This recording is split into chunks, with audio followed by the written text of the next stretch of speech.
آج تو ویڈیوز آ رہے ہیں ترکی کے، لوگ ہوٹلوں میں بیٹھ کر آرام سے کھانا کھا رہے ہیں اور اچانک زلزلہ آ رہا ہے، کوئی ٹیبل کے نیچے جا کے چھپ رہا ہے، کوئی اپنی بلڈنگ سے بھاگ رہا ہے، اس کو اس بات کی کوئی پرواہ نہیں کہ میرے گھر میں میری بیوی موجود ہے، میرا بھائی موجود ہے، میرا باپ موجود ہے، میرا لاکھوں کروڑوں کا پیسہ موجود ہے، میرے بینک میں میرے اماؤنٹ کا کیا ہوگا؟ وہاں تو بس ایک ہی فکر ہے کہ کیسے میری جان بچ جائے۔ لوگ اپنے گھروں کو چھوڑ کے بھاگ رہے ہیں، لوگ اپنے بچوں کو چھوڑ کے بھاگ رہے ہیں۔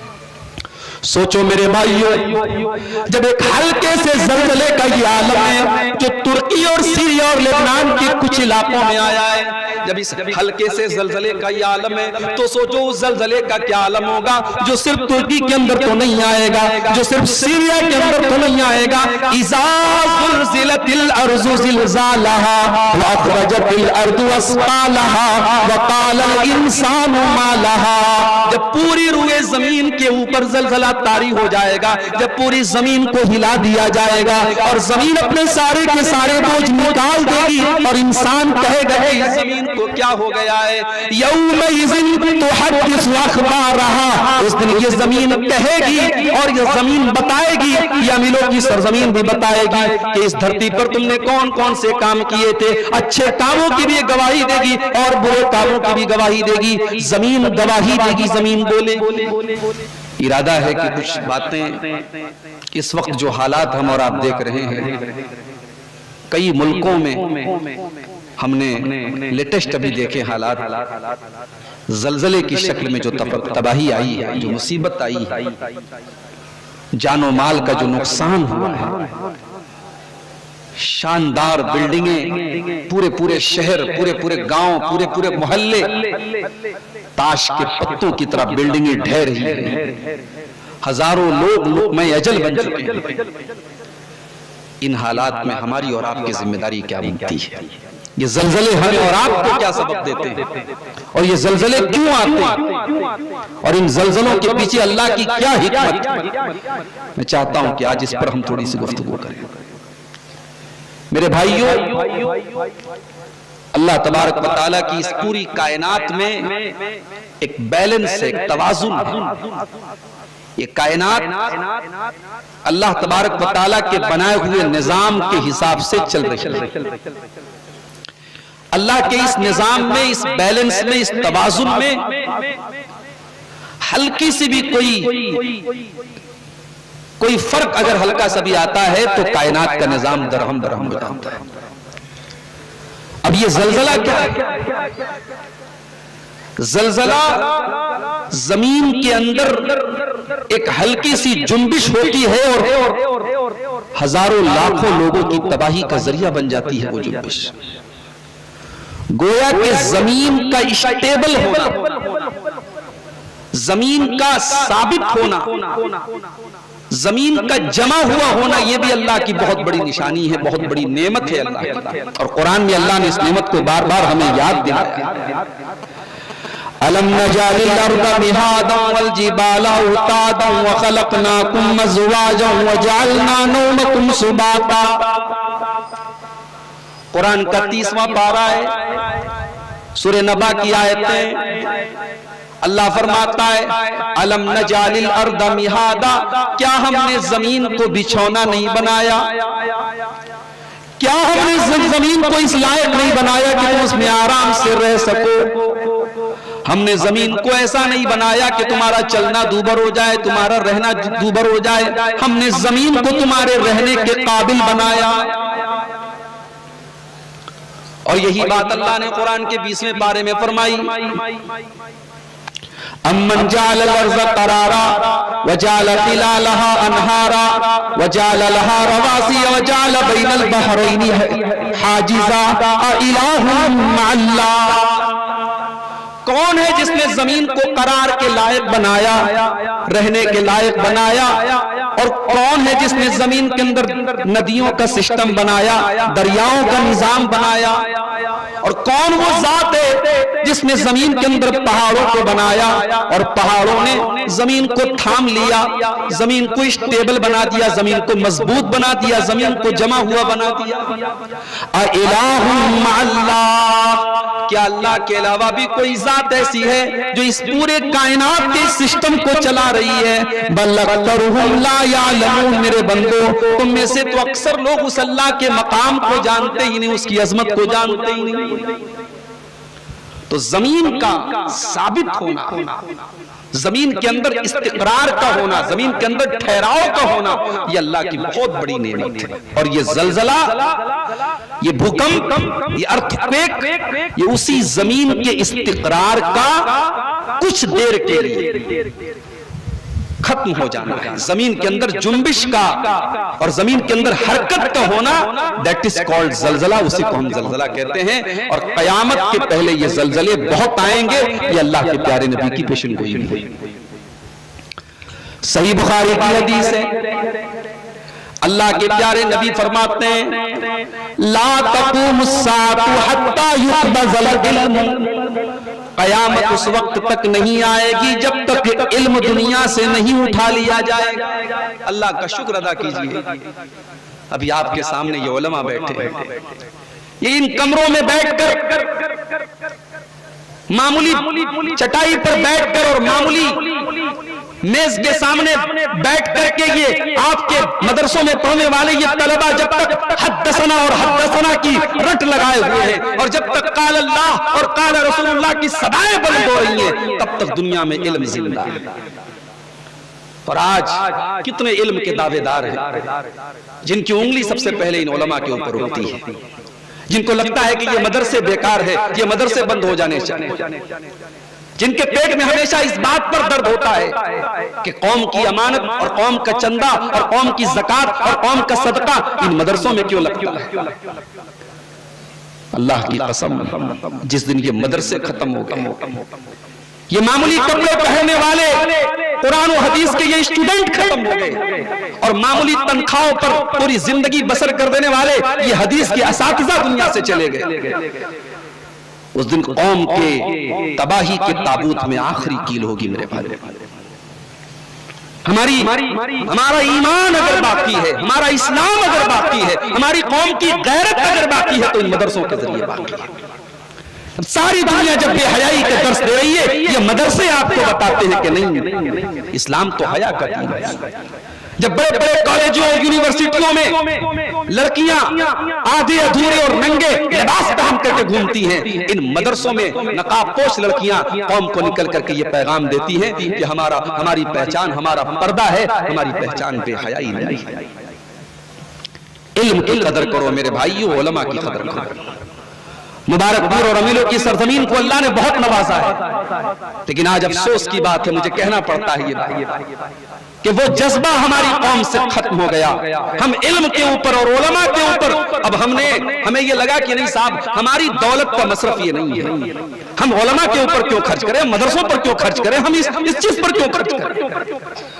مسلمانوں کی شادیوں میں آج کروڑوں خرچ ہو رہے ہیں، مسلمانوں کے گھروں میں بلڈنگوں میں عالی شان ٹائلز لگ رہے ہیں، اور قوم کے مدرسوں کا حال یہ ہے کہ کہیں بچوں کے پانی پینے کا انتظام نہیں ہے، کہیں بچوں کے بچھاون کا انتظام نہیں ہے، کہیں وہ پھٹی پرانی کتابیں پڑھ رہے ہیں۔ جس قوم کے امیر عمرہ اپنی شادیوں میں کروڑوں خرچ کرے، اس قوم کے بچے آج پانی کی طرح مدرسوں میں دال پیئیں، اس قوم کے بچے آج معمولی بستروں پر لیٹیں، اس قوم کو شرم آنی چاہیے۔ قیامت کی ایک نشانی اللہ کے نبی نے یہ بیان فرمائی، حتی یقبض العلم، علم کو اٹھا لیا جائے گا۔ اور علم کیسے اٹھ رہا ہے؟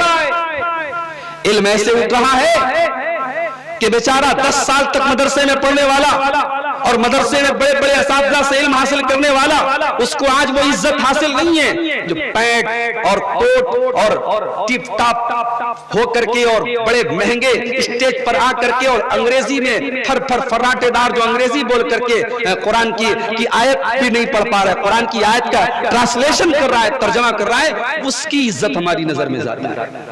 ہمیں لگتا ہے صاحب یہ اسلام کی خدمت کر رہا ہے، یہ کرتا پیجامہ پہننے والا اور معمولی کپڑا پہننے والا یہ اسلام کی تبلیغ نہیں کر رہا ہے، اسلام کی تبلیغ تو یہ کر رہا ہے۔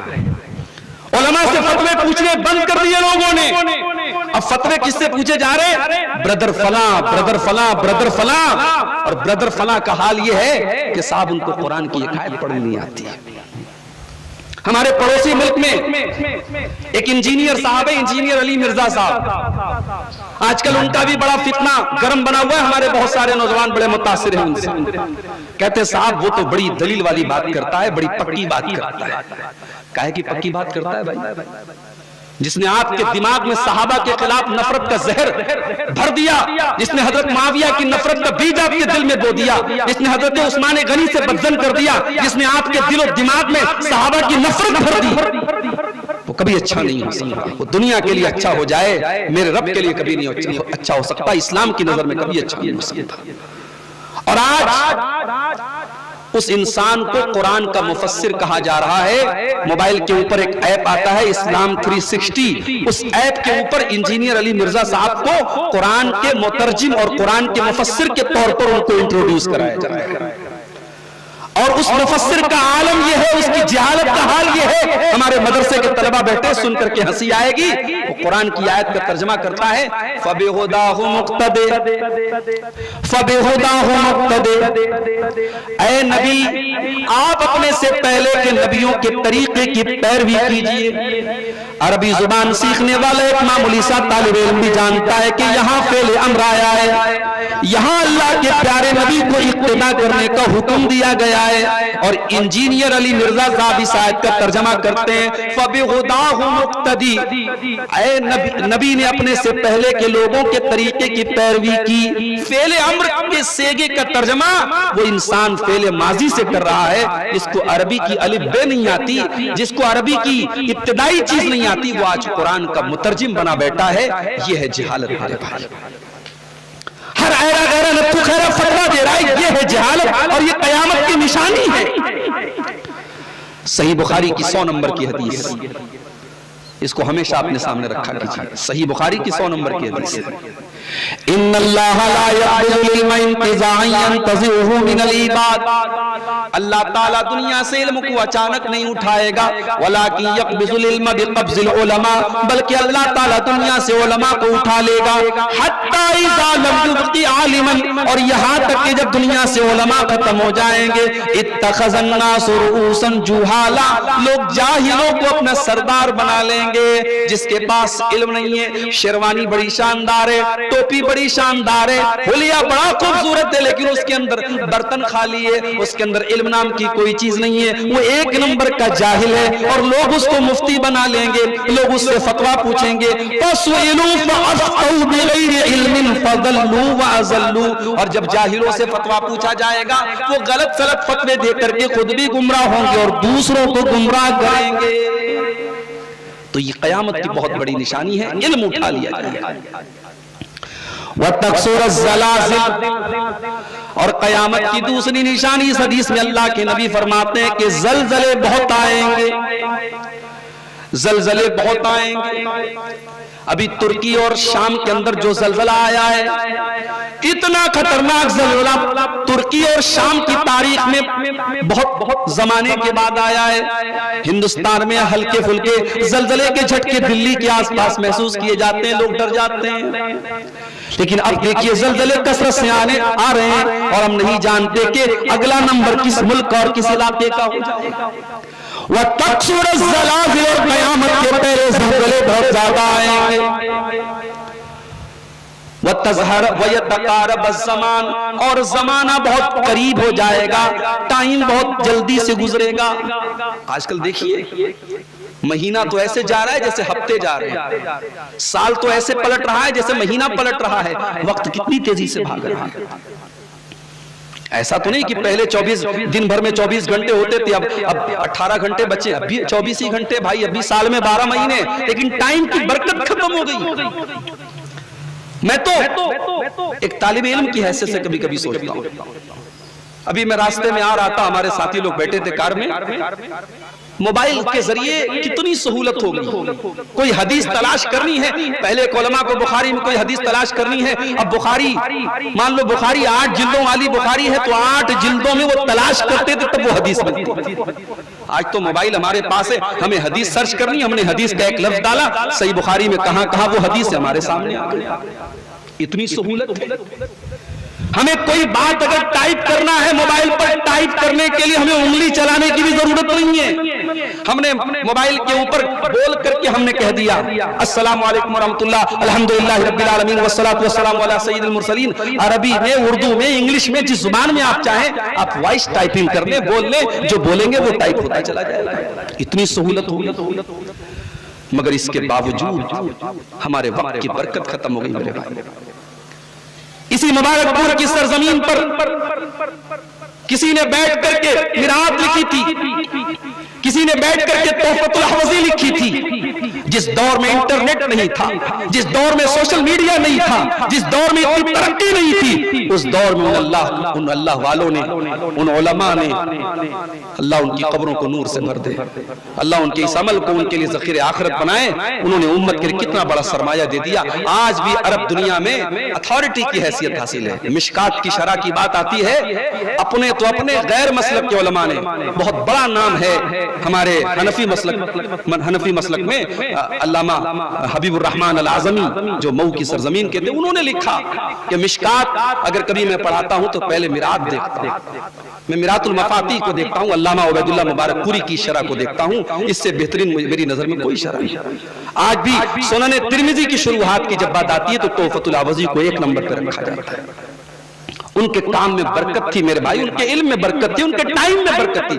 آج ہمارے یہ طلبہ بیٹھے ہیں, میں بڑی معذرت کے ساتھ اپنے طلبہ سے کہنا چاہوں گا, جاؤ رات میں بیٹھ کر کے سوچنا کہ تمہارے 24 گھنٹوں میں فیس بک تمہارا کتنا ٹائم لے رہا ہے, تمہارا واٹس ایپ کتنا ٹائم لے رہا ہے, یوٹیوب پر بیٹھ کر کے فضول چیزیں دیکھنے میں تم کتنا ٹائم گزار رہے ہو, انسٹاگرام اور فیس بک ریلز پر آپ کا کتنا وقت ضائع ہو رہا ہے. کبھی سوچنا اور غور کرنا کہ آج ہمارے وقت کی برکت کہاں چلی گئی. وَيَتَقَارَبَ الزَّمَانُ, زمانہ بہت قریب ہو جائے گا, وقت بہت تیزی سے گزرنے لگے گا. وَتَظْهَرَ الْفِتَنُ, اور بہت زیادہ فتنے ظاہر ہوں گے.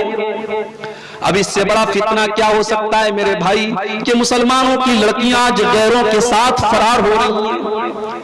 لڑکی کا نام ہے صوفیہ پروین, اس کی شادی ہو رہی ہے منوکھر کے ساتھ. ابھی جے پور کا معاملہ سامنے آیا ہے, مسلمان لڑکی کی شادی غیر مسلم لڑکے کے ساتھ ہندو ریتی رواج سے ہو رہی ہے. اور یہ ایک واقعہ نہیں, ہندوستان میں ہر ہفتے نہیں ہر دن اس طریقے کے واقعات ہمارے سامنے آ رہے ہیں. اس سے بڑا فتنہ کیا ہو سکتا ہے کہ مسلمان اپنے ایمان کو چھوڑ کر مرتد ہو جائے. اللہ کے پیارے نبی نے فرمایا تھا بادروا بالاعمال فتنا کقطع الليل المظلم, او لوگو تم نیکی کے کام میں جلدی کرو, بہت بڑے بڑے فتنے آنے والے ہیں. اتنے زیادہ فتنے آئیں گے جیسے اندھیری رات میں کچھ نظر نہ آتا ہو, اتنے فتنے نظر آئیں گے کہ تمہیں روشنی نظر نہیں آئے گی.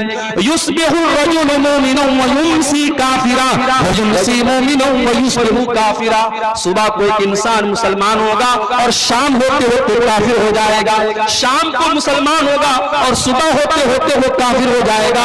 یبیع دینہ بعرض من الدنیا, وہ دنیا کے چند ٹکے کے بدلے اپنے دین کا سودا کر لے گا, اپنے ایمان کا سودا کر لے گا. وہ لوگوں آج یہ فتنوں کا دور ہے, آج مسلمان نوجوان اپنے دین سے دور ہے, مسلمان نوجوان لڑکیاں اپنے دین سے دور ہو رہی ہیں. اللہ کے نبی نے فرمایا فتنے بہت زیادہ ظاہر ہوں گے. اس کے بعد آپ نے فرمایا وَيَكْثُرَ الْحَرْجُ, اور خون خرابہ بہت زیادہ ہوگا. ابھی بنارس کی وہ نیوز آپ نے سنی ہوگی, ہمارے علاقے کا ایک معصوم بچہ گھر سے نکلتا ہے اور لاپتہ ہو جاتا ہے. ایک دن کے بعد اس کے محلے سے کچھ دوری پر اس کی ڈیڈ باڈی اور اس کی لاش کے ٹکڑے کوڑے کھانے کے پاس ملتے ہیں. جب سی سی ٹی وی کیمرہ کی ریکارڈنگ کو کھنگالا جاتا ہے, قاتل پکڑا جاتا ہے, اور جیل میں پہنچنے کے بعد وہ قاتل کہتا ہے کہ یہ بچہ مجھے چھیڑا کرتا تھا, یہ میرا مذاق اڑایا کرتا تھا, اس لیے میں نے اس کو قتل کر دیا. اب اندر کی کیا حقیقت ہے اللہ عالم، لیکن اس نے پولیس کو یہ بیان دیا ہے۔ سوچیے آج 8 سال کے 7 سال کی معصوم بچی کو لوگ قتل کرنے میں دیر نہیں کر رہے ہیں، 6 6 سال کی معصوم بچیوں کے ساتھ ریپ کر کے ان کو ختم کر دیا جا رہا ہے۔ وَيَكْسُرَ الْحَرْجُ، اللہ کے پیارے نبی فرماتے ہیں بہت زیادہ قتل و خون خرابہ ہوگا، بہت زیادہ لوگ ایک دوسرے کو قتل کریں گے، حَتَّى يَكْثُرَ فِيكُمُ الْمَالِ، اور مال کی کوئی کمی نہیں ہوگی، مال لوگوں کے پاس بہت زیادہ ہوگا۔ قیامت کے پہلے ایک ایسا دور آئے گا کہ مال و دولت کی کوئی کمی لوگوں کے پاس نہیں ہوگی۔ تو یہ زلزلے یہ بھی قیامت کی ایک نشانی ہے میرے پیارے ساتھی۔ آج تو ویڈیوز آ رہے ہیں ترکی کے، لوگ ہوٹلوں میں بیٹھ کر آرام سے کھانا کھا رہے ہیں اور اچانک زلزلہ آ رہا ہے، کوئی ٹیبل کے نیچے جا کے چھپ رہا ہے، کوئی اپنی بلڈنگ سے بھاگ رہا ہے، اس کو اس بات کی کوئی پرواہ نہیں کہ میرے گھر میں میری بیوی موجود ہے، میرا بھائی موجود ہے، میرا باپ موجود ہے، میرا لاکھوں کروڑوں کا پیسہ موجود ہے، میرے بینک میں میرے اماؤنٹ کا کیا ہوگا۔ وہاں تو بس ایک ہی فکر ہے کہ کیسے میری جان بچ جائے۔ لوگ اپنے گھروں کو چھوڑ کے بھاگ رہے ہیں، لوگ اپنے بچوں کو چھوڑ کے بھاگ رہے ہیں۔ سوچو میرے بھائیو، جب ایک ہلکے سے زلزلے کا یہ عالم ہے جو ترکی اور سیریا اور لبنان کے کچھ علاقوں میں آیا ہے، جب اس ہلکے سے زلزلے کا یہ عالم ہے تو سوچو اس زلزلے کا کیا عالم ہوگا جو صرف ترکی کے اندر تو نہیں آئے گا، جو صرف سیریا کے اندر تو نہیں آئے گا۔ اذا زلزلت الارض زلزالها واخرجت الارض اثقالها وقال الانسان ما لها، جب پوری روئے زمین کے اوپر زلزلہ طاری ہو جائے گا، جب پوری زمین کو ہلا دیا جائے گا اور زمین اپنے سارے کے سارے بوجھ نکال دے گی اور انسان کہے گا کہ زمین کو کیا ہو گیا ہے۔ یومئذ تحدث اخبارها، اس دن یہ زمین کہے گی اور یہ زمین بتائے گی، یا ملوں کی سرزمین بھی بتائے گی کہ اس دھرتی پر تم نے کون کون سے کام کیے تھے۔ اچھے کاموں کی بھی گواہی دے گی اور برے کاموں کی بھی گواہی دے گی، زمین گواہی دے گی، زمین بولے۔ سوچو میرے بھائیو زلزلے کا عالم کیا ہوگا۔ یہ جو زلزلہ آیا اس میں تو 50,000 لوگوں کے مرنے کی خبریں آ رہی ہیں، اس میں تو 50,000 یا لاکھ لوگوں کے مرنے کی خبر آ رہی ہے، اور اس میں بھی حالت یہ ہے کہ لوگوں کا چہرہ، لوگوں کے چہرے پر اتنا خوف طاری ہے جو دیکھا نہیں جاتا ہے۔ او لوگوں، کبھی قرآن اٹھاؤ اور قیامت کے دن کے زلزلے کا جو نقشہ اللہ نے کھینچا ہے اس نقشے کو آپ قرآن کے اندر دیکھو۔ سورہ حج میں اللہ نے فرمایا یا ایھا الناس اتقوا ربکم ان زلزلۃ الساعۃ شیء عظیم یوم ترونها تذهل كل مرضعۃ عما ارضعت وتضع كل ذات حمل حملها وترى الناس سکارى وما هم بسکارى ولكن عذاب اللہ شدید۔ او لوگوں، قیامت کے دن کا زلزلہ بڑا خطرناک ہوگا۔ او لوگوں، اپنے رب سے ڈرو، اپنے پروردگار سے ڈرو، قیامت کے دن کا زلزلہ بڑا خطرناک ہوگا۔ اس دن تم دیکھو گے کہ دودھ پلانے والی ماں کو بھی اپنے بچے کا ہوش نہیں ہوگا۔ دنیا میں ماں سے زیادہ بچے، جتنی محبت ماں بچے سے کرتی ہے کوئی کسی سے نہیں کر سکتا۔ اور بچہ اگر شیر خار ہو، دودھ پیتا بچہ ہو، ماں کو جتنی بھی گہری نیند آ رہی ہو، اگر بچہ رات میں اڑ گیا اور بچہ رو رہا ہے، ماں اپنا آرام تیاگ دے گی اور بچے کو پہلے دودھ پلائے گی، تب اس کو چین ملے گا۔ یہ محبت ہوتی ہے ماں اور بچے کی۔ اللہ نے نقشہ بھی کھینچا تو کیا کھینچا؟ یوم ترونها تذهل كل مرضعۃ عما ارضعت، اس دن تم دیکھو گے کہ دودھ پلانے والی ماں کو اپنے بچے کا ہوش نہیں ہے۔ وتضع كل ذات حمل حملها، اور حمل والی عورتوں کے حمل مارے ڈر کے ثابت ہو جائیں گے۔ وترى الناس سکارى، اور ایسا لگ رہا ہوگا کہ لوگ نشے کی حالت میں، وما هم بسکارى، لیکن کوئی نشے کی حالت میں نہیں ہوگا۔ ولیکن عذاب اللہ شدید، بلکہ اللہ کا عذاب بڑا سخت ہوگا۔ اس چھوٹے سے زلزلے میں ہم نے دیکھا باپ کو بیٹے کی فکر نہیں ہے، باپ بھاگ رہا ہے اپنی جان بچانے کے لیے۔ زندگی بھر ساتھ دینے کا وعدہ کرنے والی بیوی کو اپنے شوہر کی فکر نہیں ہے۔ نکاح کر کے جو بیوی کو لایا ہے شوہر کو اپنی بیوی کی فکر نہیں ہے. ہم نے چھوٹے سے زلزلے میں یہ حالات دیکھے. او لوگوں کل قیامت کے دن کا زلزلہ جب آئے گا تو کیا عالم ہوگا. اللہ نے قرآن میں نقشہ کھینچا. یوم یفر المرء من اخیہ وامہ وابیہ وصاحبتہ وبنیہ لکل امرئ منہم یومئذ شأن یغنیہ. اس دن انسان اپنے بھائی کو دیکھ کے بھاگے گا, اپنی ماں کو دیکھ کر کے بھاگے گا, اپنے باپ کو دیکھ کر کے بھاگے گا, اپنی بیوی کو دیکھ کر کے بھاگے گا, اپنے بچوں کو دیکھ کر کے بھاگے گا. اس دن تو ہر انسان کو اپنی فکر ہوگی. بلکہ قیامت کے دن کا تو یہ عالم ہوگا, انسان یہ سوچے گا کہ میری بیوی کو اللہ پکڑ لے مجھے چھوڑ دے, میرے بچوں کو پکڑ لے مجھے چھوڑ دے. یود المجرم لو یفتدی من عذاب یومئذ ببنیہ وصاحبتہ واخیہ وفصیلتہ التی تؤویہ ومن فی الارض جمیعا ثم ینجیہ. انسان کہے گا اے اللہ میرے بچوں کو تو لے لے مجھے چھوڑ دے, میری بیوی کو لے لے مجھے چھوڑ دے, میرے بھائی کو لے لے مجھے چھوڑ دے, میرے پورے خاندان کو تو پکڑ لے لیکن مجھ کو چھوڑ دے. جب اس چھوٹے سے زلزلے کا یہ عالم ہے تو سوچو قیامت کے دن کا زلزلہ کا کیا عالم ہوگا. یہ زلزلہ ہمیں سبق دے رہا ہے کہ میرے بندو زمین ذرا سی حرکت کر رہی ہے اور تمہارے خوف کا یہ عالم ہے, تمہاری تباہی کا یہ عالم ہے. جو اللہ زمین کو ذرا سی حرکت دے سکتا ہے وہ اذا زلزلت الارض زلزالہا, وہ پوری زمین کو کیا حرکت نہیں دے سکتا ہے. اس طریقے کے زلزلوں کو دیکھ کر کے قیامت کے اوپر ہمارا ایمان اور مضبوط ہوتا ہے میرے بھائیوں, آخرت کے اوپر ہمارا ایمان اور مضبوط ہوتا ہے. زلزلہ آتا ہے, کتنی محنت سے وہ بلڈنگیں بنی ہوں گی, کروڑوں کی بلڈنگ تاش کے پتوں کی طرح ملبے کا ڈھیر بن گئی. ابھی آج میں نے نیوز دیکھی کہ کئی دنوں کے بعد ایک چھوٹا سا بچہ ملبے کے اندر سے زندہ نکلا. یہ بھی اللہ کی قدرت ہے. کروڑوں کی بلڈنگ آج ملبے کا ڈھیر بن گئی. یہ سبب بھی یہ زلزلے دے رہے ہیں. او لوگوں اس دنیا کی کوئی حقیقت نہیں ہے, یہ دنیا فانی ہے. اس دنیا کے اٹریکشن پر تم نہ جاؤ, اس دنیا کی خوبصورتی پر نہ جاؤ, اس دنیا کی چمک دمک پر نہ جاؤ. اس دنیا میں ہر چمکنے والی چیز کی چمک ایک دن ختم ہو جائے گی, ہر رنگین چیز ایک دن بے رنگ ہو جائے گی, ہر نور والی چیز ایک دن اندھیری ہو جائے گی.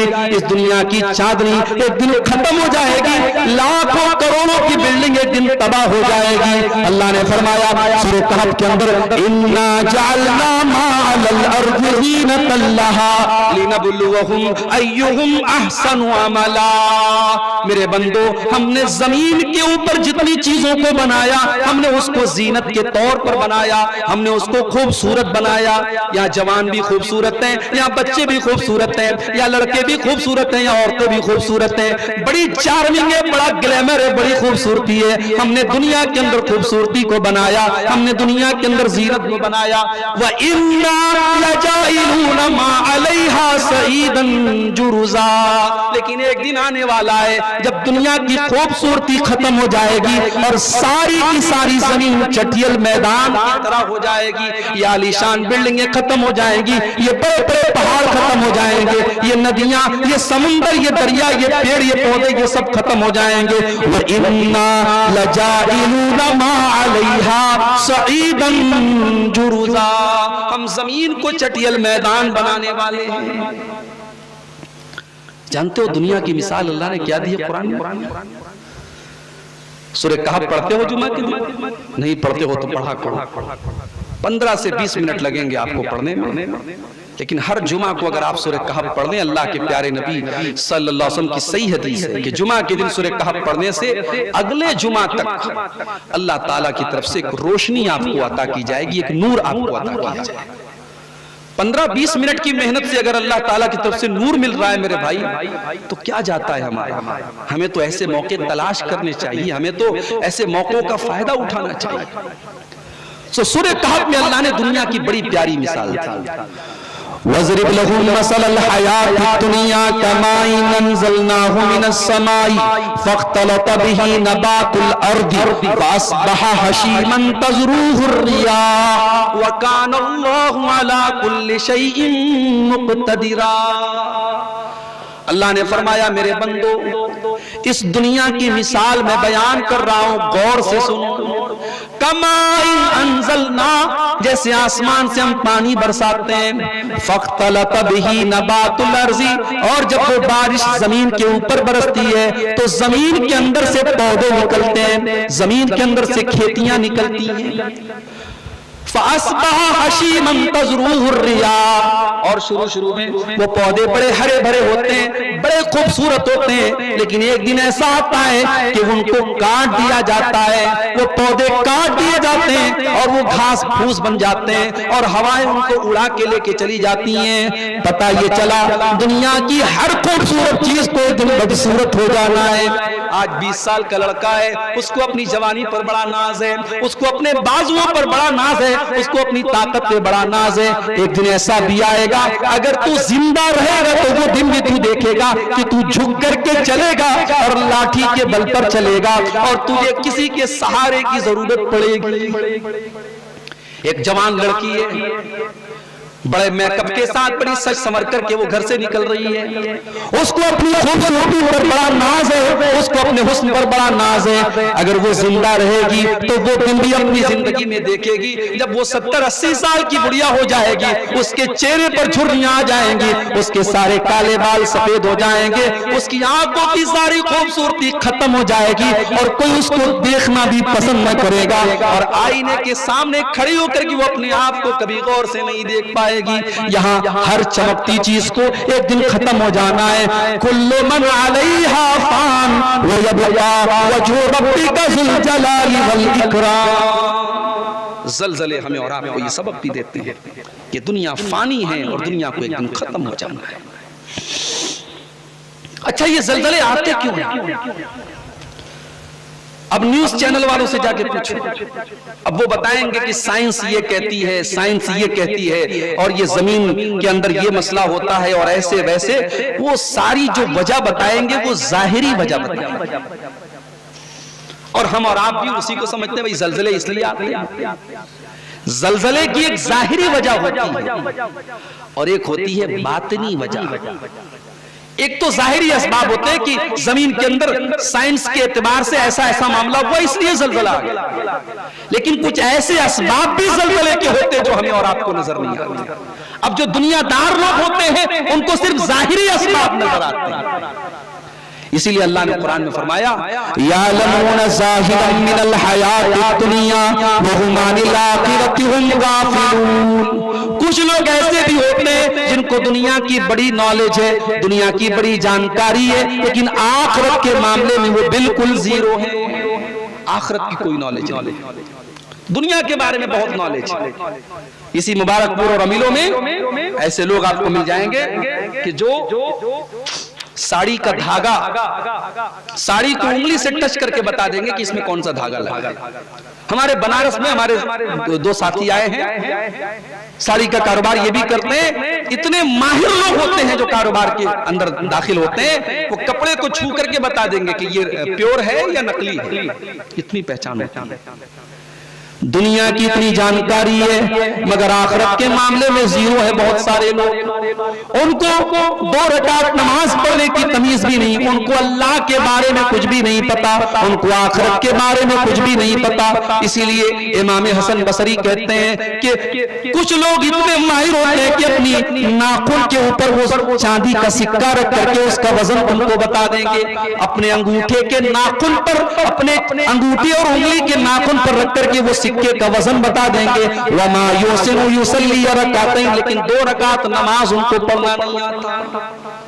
تو جن لوگوں کی نظر صرف ظاہر پر ہوتی ہے ان کے لیے زلزلے بھی نارمل بات ہے، ٹھیک ہے بھائی، جیسے بارش ہوتی ہے، جیسے سورج نکلتا ہے، ایسے زلزلہ آ رہا ہے۔ وہ زلزلے کی سے کبھی عبرت حاصل نہیں کرتے، اس سے ان کے دل پر کبھی ڈر نہیں طاری ہوتا، ان کے لیے زلزلہ ایک نیوز ہے، ایک خبر ہے۔